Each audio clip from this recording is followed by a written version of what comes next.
मैं असम भारतीय जनता पार्टी के सभी कार्यकर्ताओं का हृदय से बहुत बहुत अभिवादन करता हूं, अभिनंदन करता हूं।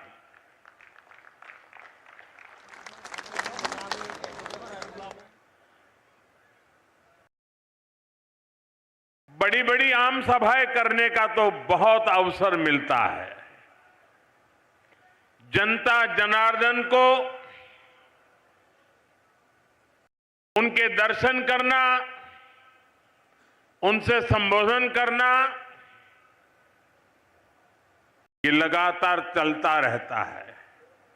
लेकिन असम के बूथ लेवल के कार्यकर्ताओं के दर्शन करना, ये मेरे लिए बहुत बड़ा सौभाग्य है।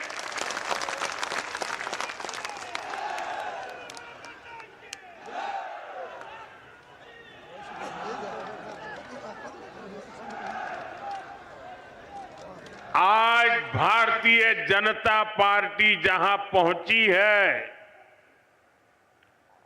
उसका श्रेय, उसकी क्रेडिट अगर किसी को मिलती है तो वो सिर्फ और सिर्फ भाजपा के कार्यकर्ताओं को मिलती है।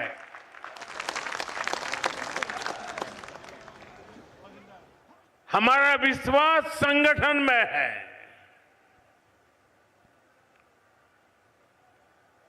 हम राष्ट्र जीवन में परिवर्तन का आधार संगठन की शक्ति मानते हैं और इसलिए इतनी बड़ी तादाद में जमीन की जड़ों से जुड़े हुए कार्यकर्ताओं का दर्शन करना, ये अपने आप में बहुत बड़ा सौभाग्य है। साथियों, हम लोग एक ही मंत्र को लेकर के जिए हैं।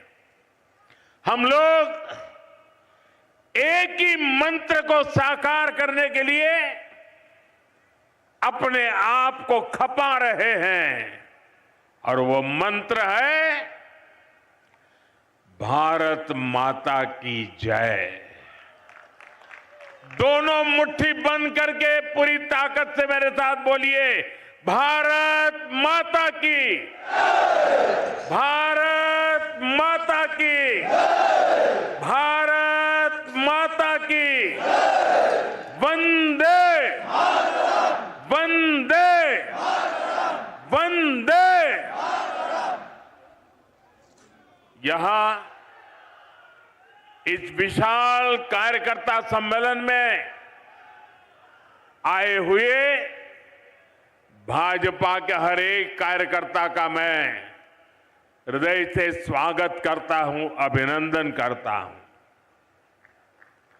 भाजपा में रहते हुए आपने मां भारती की सेवा को, जनता की सेवा को अपना धर्म बनाया है।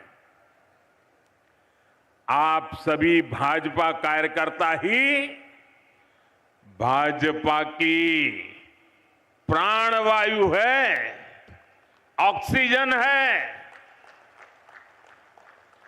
भाजपा का कार्यकर्ता परिश्रम की पराकाष्ठा करता है और उसके कारण भारतीय जनता पार्टी आगे बढ़ती है। साथियों, मैं गर्व से कहता हूं, अगर मेरा सबसे बड़ा कोई क्वालिफिकेशन है, मेरी सबसे बड़ी गौरवपूर्ण मेरे जीवन की बात है, तो वो यही है कि नरेंद्र मोदी भाजपा का कार्यकर्ता है और एक भाजपा कार्यकर्ता के तौर पर मैं असम के अपने सभी कार्यकर्ता और भाई बहनों को संगठन की शक्ति को सर झुका करके नमन करता हूं। साथियों, मैं मां आदि शक्ति मां कामाख्या को भी कोटि कोटि प्रणाम करता हूं। मां कामाख्या की असम पर, असम वासियों पर, देश पर, देशवासियों पर बहुत कृपा रही है। उनके आशीर्वाद से असम ने राष्ट्र रक्षा और देश की स्वतंत्रता, देश की संस्कृति को आगे बढ़ाने वाली अनेक संतानें दी हैं। ऐसी ही एक महान संतान कविंद्र पुरकायस्थ जी को मैं आज प्रणाम करता हूं। उन्होंने अपना पूरा जीवन असम और समाज की सेवा के लिए समर्पित किया। इसी योगदान को नमन करते हुए बीजेपी एनडीए सरकार को उन्हें पद्म पुरस्कार से सम्मानित करने का सौभाग्य मिला है। वर्ष 2014 के बाद नॉर्थ ईस्ट के 125 से अधिक महान व्यक्तित्वों को पद्म पुरस्कार मिले हैं। 125 से अधिक। ये दिखाता है कि असम की धरती का, नॉर्थ ईस्ट की धरती का सामर्थ्य कितना बड़ा है। नॉर्थ ईस्ट का यही सामर्थ्य अब विकसित भारत का बहुत बड़ा आधार है। साथियों, कुछ दिन पहले ही देश का बजट आया है। बजट के बाद असम का, नॉर्थ ईस्ट का मेरा ये पहला दौरा है। जिस नॉर्थ ईस्ट को कांग्रेस ने हमेशा नजरअंदाज किया, हम उस नॉर्थ ईस्ट की भक्ति भाव से सेवा कर रहे हैं। नॉर्थ ईस्ट हमारे लिए अष्टलक्ष्मी है। इस वर्ष का बजट अष्टलक्ष्मी के लिए बीजेपी एनडीए के विजन को और मजबूती देने वाला है। बजट में बहुत अधिक फोकस नॉर्थ ईस्ट को आर्थिक रूप से आत्मनिर्भर बनाने पर है। इस साल असम को टैक्स की हिस्सेदारी के रूप में लगभग 50,000 करोड़ रुपए मिलने वाले हैं। साथियों, कांग्रेस सरकार के समय असम को कैसे पाई पाई के लिए तरस कर रखा जाता था, और वो आपको तो भली भांति याद होगा।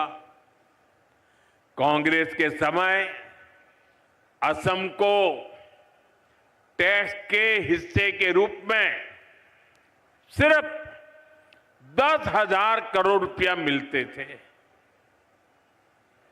अब भाजपा सरकार में असम को कांग्रेस सरकार के मुकाबले 5 गुना ज्यादा रुपये मिल रहे हैं। अगर मैं पिछले 11 वर्ष की बात करूं तो असम को तमाम विकास परियोजनाओं के लिए केंद्र सरकार से 5.5 लाख करोड़ रुपए से अधिक मिले हैं। ये आंकड़ा आपको याद रहेगा? मैं जो आंकड़ा बोल रहा हूं याद रहेगा आपको? फिर से एक बार बोलता हूं, केंद्र सरकार से 5.5 लाख करोड़ रुपए से अधिक मिले हैं। कितने कितने? पीछे से आवाज आनी चाहिए। कितने? आप मुझे बताइए कितने? और जोर से बोलिए कितने? साथियों, आप मुझे बताइए, जो कांग्रेस असम के विकास के लिए पैसे देने से भी बचती हो, वो कांग्रेस क्या असम का विकास कर सकती है? असम का विकास कर सकती है? कभी भी कर सकती है? आपका भला कर सकती है? यहां के युवाओं का भला कर सकती है? यहां के किसानों का भला कर सकती है? यहां के गांव का भला कर सकती है?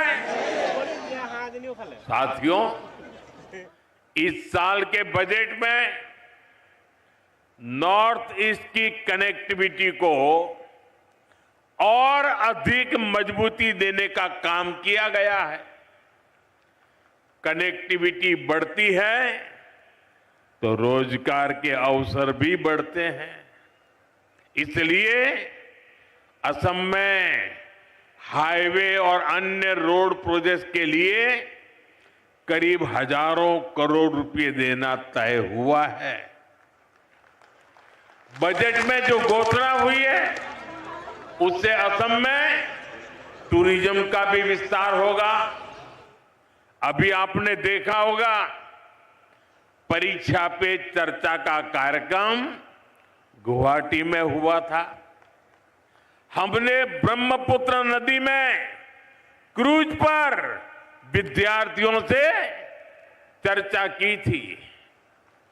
आने वाले समय में ब्रह्मपुत्र पर ऐसे ही रिवर टूरिज्म को और बढ़ाया जाएगा। मैं ऐसे ही वहां नहीं गया था, मैं देश को बताना चाहता था कि टूरिज्म के लिए इससे बेहतर जगह नहीं है। आओ, ये मेरा असम है, ये मेरी ब्रह्मपुत्र है। आइए, इस बार के बजट में इसके लिए भी व्यवस्था की गई है। साथियों, आज के दिन देश की नजरें असम पर है। सबने देखा कि असम का नॉर्थ ईस्ट का सामर्थ्य क्या है।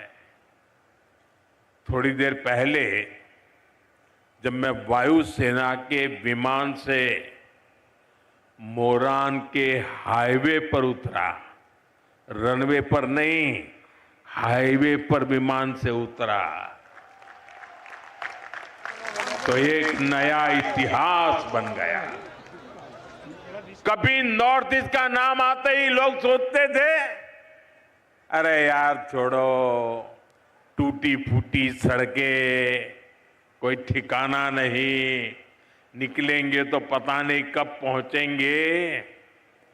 वो भी एक वक्त था, ये भी एक वक्त है।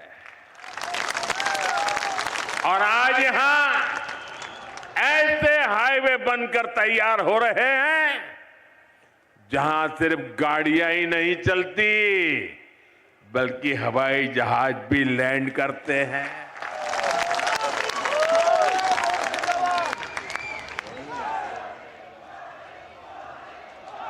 साथियों, आप मुझे बता दीजिए,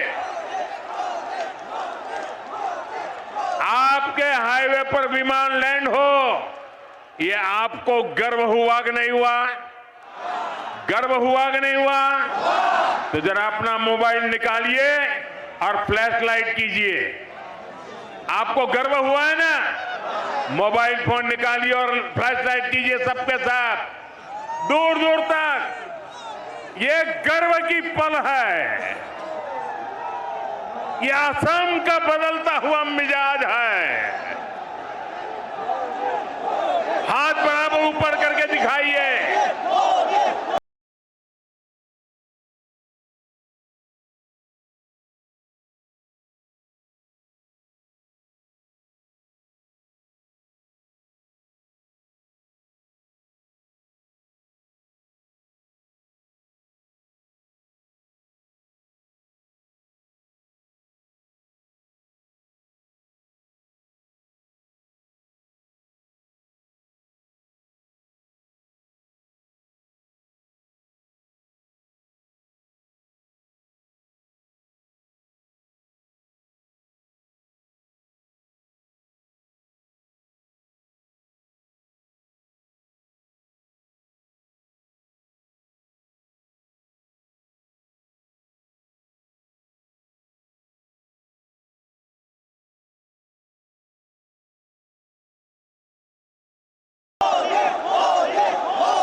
आपको गर्व हुआ कि नहीं हुआ?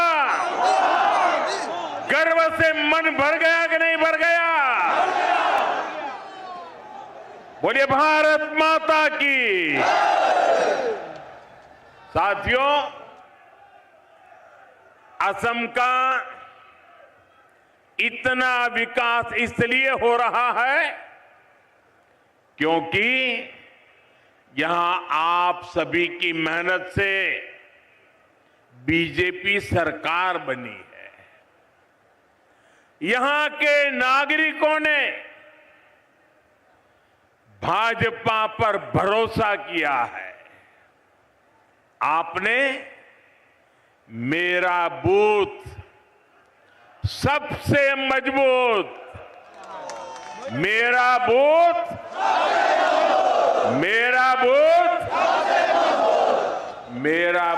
सबसे मजबूत की भावना से बूथ बूथ जाकर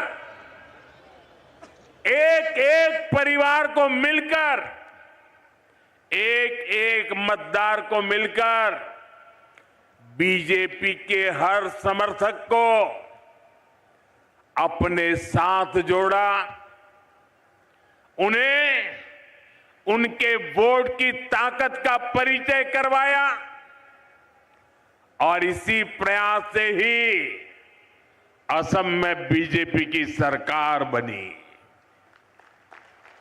असम के इसी आशीर्वाद के कारण, असम के नागरिकों के वोट के कारण यहां लाखों गरीबों के घर बने, लाखों परिवारों में शौचालय की व्यवस्था हुई, पीने का साफ पानी उनके घर तक पहुंचा। आप मुझे बताइए, गरीब को घर मिलता है तो पुण्य मिलता है कि नहीं मिलता है? गरीब के घर में टॉयलेट बनता है तो पुण्य मिलता है कि नहीं मिलता है? गरीब के घर में पीने का पानी पहुंचता है तो पुण्य मिलता है कि नहीं मिलता है? इस पुण्य का हकदार कौन है? इस पुण्य का हकदार कौन है? एक पुण्य का हकदार कौन है? इस पुण्य का हकदार भारतीय जनता पार्टी के बूथ का कार्यकर्ता है। गरीबों को आयुष्मान योजना का लाभ मिला, उन्हें सुरक्षा और आत्मविश्वास मिला। इसलिए इस बार भी आपको ऐसे ही अपने बूथ पर एक एक वोट पर ध्यान रखना है। रखोगे? अब और कुछ मत करो, बस पूरी ताकत बूथ में लगा दो। आपका बूथ विजयी हो। तो बीजेपी विजयी होगी कि नहीं होगी? आपको विजय पाना है तो कहां पाना है? बूथ में विजय पाना है। साथियों, आज देश को सिर्फ एक और इमरजेंसी लैंडिंग स्ट्रिप नहीं मिली है, ये इस बात का भी प्रमाण है कि नया भारत अपनी सुरक्षा के लिए हर तरह से तैयार हो रहा है। आज का भारत न सिर्फ अपनी सीमाओं को सशक्त कर रहा है, बल्कि देश के दुश्मनों को उनके घर में घुसकर जवाब भी देता है। साथियों, आज ही पुलवामा हमले की बरसी है।